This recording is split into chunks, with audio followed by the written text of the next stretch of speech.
Fil-11 ta' Settembru l-Palazz tal-Girgenti se jservi bħala l-isfond tal-edizzjoni oħra tal-kunċert A Night at the Palace.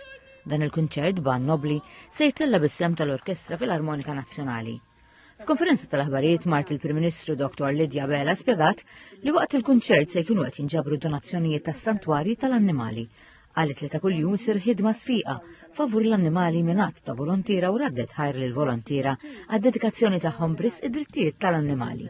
Dakinhar, grazzi għall-Orkestra Filarmonika Nazzjonali se jkun qed jittella kunċert mill-isbaħ b'siltiet differenti u se nkunu wkoll qegħdin niġbru fondi għas-santwarji tal-annimali. Ġifieri nħares il-qudiem biex dakinhar l-erba' 11 ta' Settembru nilqgħu il-pubbliku hawnhekk u jinġabru fondi bris il-ħarsin tal-annimali. Il-kap eżekuttiv tal-Malta Philharmonic Orchestra, Vanessa Manjon, ħabret li r-repertorju tal-konċert jinkludi kemm mużika ta' kompożituri famużi fuq skala internazzjonali kif ukoll siltiet ta' kompożituri lokali fosthom Gillian Zammit. Min jixtieq jattendi għal dan il-kunċert jista' jiġbor il-biljetti mingħajr ħlas mill-Berġa tal-Astilja bejn il-5 u 6 ta' Settembru.